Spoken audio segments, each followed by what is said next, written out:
Yo, what is up, guys? It's the Nightwing at Way of Life Esports coming at you guys with another League of Legends video here today. And this will be focusing on everybody's favorite NA LCS mid laner at the moment, Tanner Time, aka Damonte. So Damonte was obviously going to be the starter for 100 Thieves in the LCS 2021 Spring Split. They ended up not doing so well with him, so they put in their previous mid laner they played in the LCS 2020 season, which was Ryoma, and that also didn't go too well. 100 Thieves had a ton of issues, and now, currently, to kind of speed you guys up, they bring in Reaper for their head coaching position, replacing Zix, and they now have Abadage.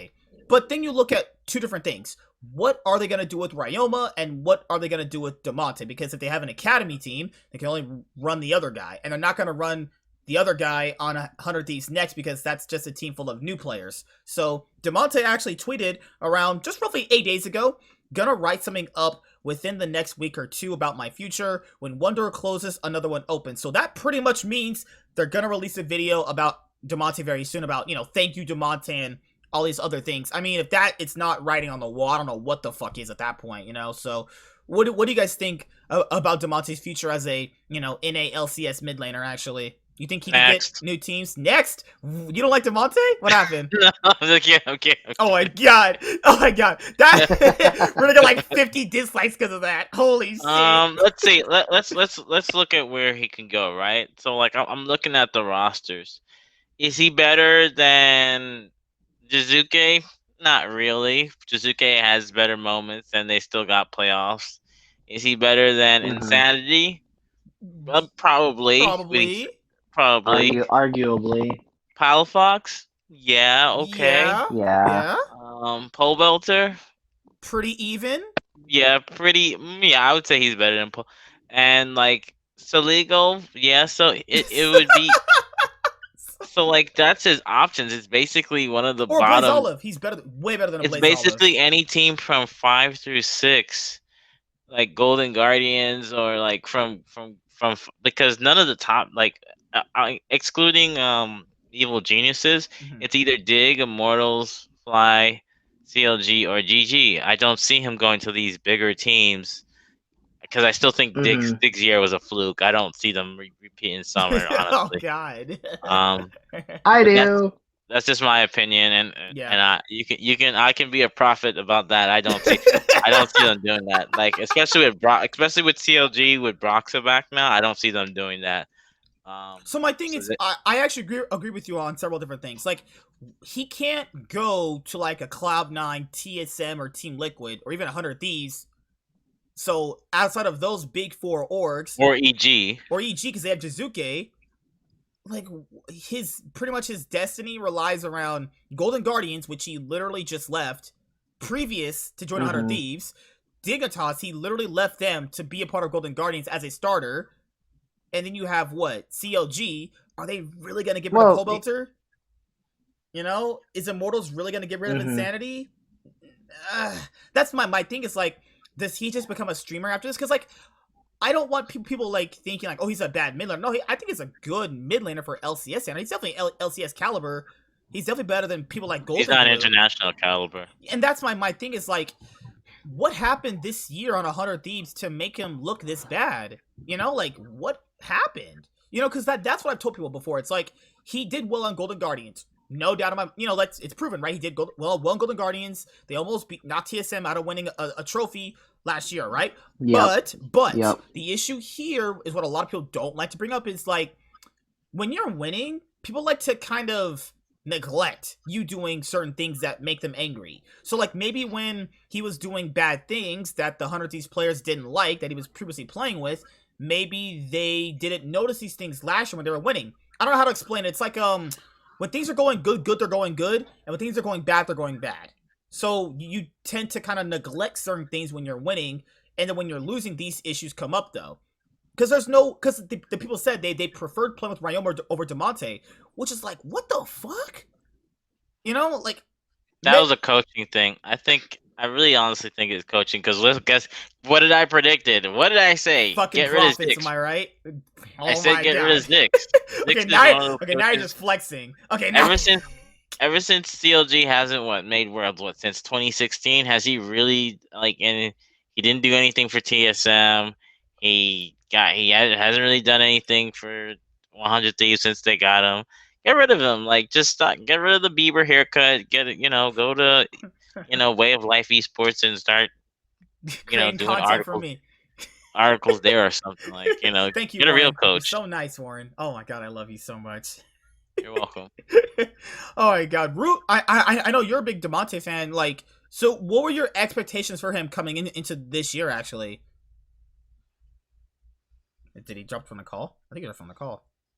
Yeah, I don't know. The connection's acting weird.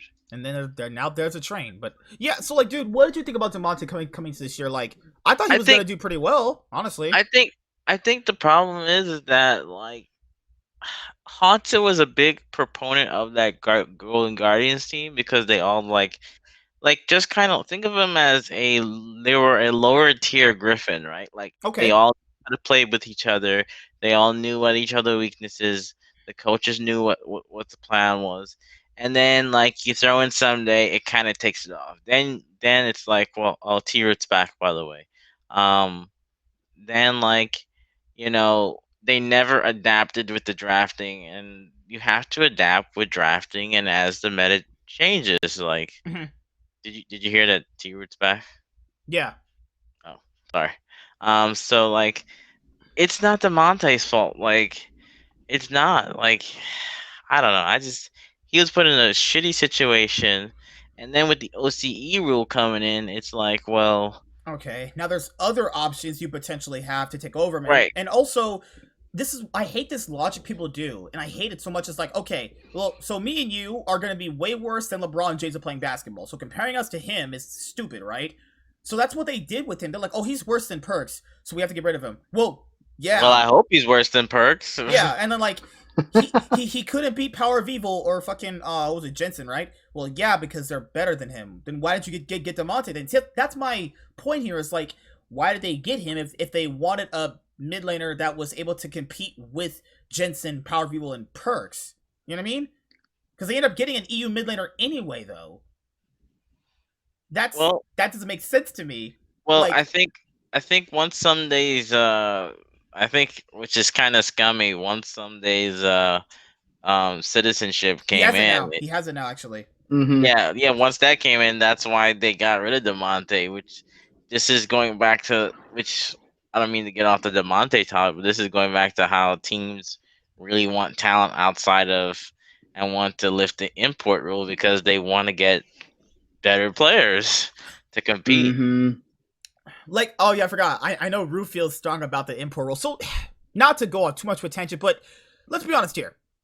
Are these guys, like the players that we have, are they really that much better than people around the world though? Like on a like I get it. We're gonna have players like Blabber, Double Lift, Sneaky, like Um, Smithy, Medios, right? I think it depends on you what want you my mean by opinion? around the world. It's Like, the ping. I was watching a video the other day because I watched Wicked stream for Top Lane, mhm. and Damn, that's an old name, dude. Awesome blast yeah, from the but past. Oh, he's almost Wicked. challengers for someone that's old. He's about to hit Oh challenger. my god. But he mentioned the ping is important because when I watch his streams, most his ping is normally like 20 or something, and and you're in California, the ping is not that great. Ping is important for these players. True, They're, true, I and agree. they're Mm-hmm. not a comp and if the NA players aren't reacting to the Koreans, the EU players, or the Chinese because they have that edge up on because of playing with this, that's one problem right there. So there's a whole multiple. I think the players could if they had the proper ping. That make to me, but I mean, I've seen. What? I mean, you guys have seen when they have worlds, the NA players climb. They climb Yeah, and they they hit always reach like challenger challenger. in They like week always reach one. challenger. Yeah, like week one, Right. people are making like the highest rated places you can. I remember fucking Sneaky always being high rated in Korean solo queue whenever they want to go boot camp for worlds and shit. Mm-hmm. This guy was like so this guy said I can see him going to FlyQuest. Palafox is fine. He started showing up huge the last 2 weeks. No, he didn't. The fuck games are you watching? You can tell people don't watch the games. What? Palafox also got turbo shit on by Perks Aurelia dying under tower. Palafox literally nearly solo killed Perks level 1 as Azir. Then Perks only killed Palafox under tower thanks to a bug Azir wall. Perks literally lucked out that entire game. Okay, so we're gonna talk about. So we'll talk about the last 2 weeks, but we'll never even talk about the other previous 6 weeks. Gotcha. We'll just only take 2 weeks of examples of gameplay. It's the reason why NA people are bad. Well, but overall for Damonte, I mean, he has a place on these lower tier LCS orgs. I just don't think, since he kind of blew his shot at 100 Thieves and that didn't work out, I don't think he could ever really go to an org like TL, Cloud9, or TSM. It's just not going to be in the cards. Or even EG. It's done, you know? It sucks. Like, it really does suck, but it's how the scene happens. Maybe a coach position, maybe in the future for him. I hope he gets a team, dude. I hope he gets a team that improves people wrong. Maybe he could be the upgrade in FlyQuest that they need. Like, is Palafox really that good? Not really. I mean, he could be an upgrade for them. Maybe. You're on a maybe status here. He's better than you. Sadly. But I could play on Mean Yorick, so it doesn't matter. Oh, okay, Dopa, chill out. Filthy Yorick abuser. Okay, you're one of those. All right. Anything else you guys want to say about Damonte? Any hopes for him before he closes out? If he doesn't make it, if he doesn't get on a team, he might do like what Nemesis did and join the streaming career. Stay on 100 Thieves or as a streamer or something. I mean, they make money still. And look at Double if he's streaming for TSM still, so maybe that might be what he's talking about. Also has a really hot girlfriend, you know, that helps him out with his streams. Okay, no. Anyway, that's it. Thank you, Warren. You're so nice. I can't wait to have. I was gonna really say something about his girlfriend, but I didn't want to come off like a racist. So. Oh my god! All right, see you guys later. Like, comment, subscribe, most of all, enjoy. I'm the Nightwing and Way of Life Esports signing out, guys. Peace. Have a good day.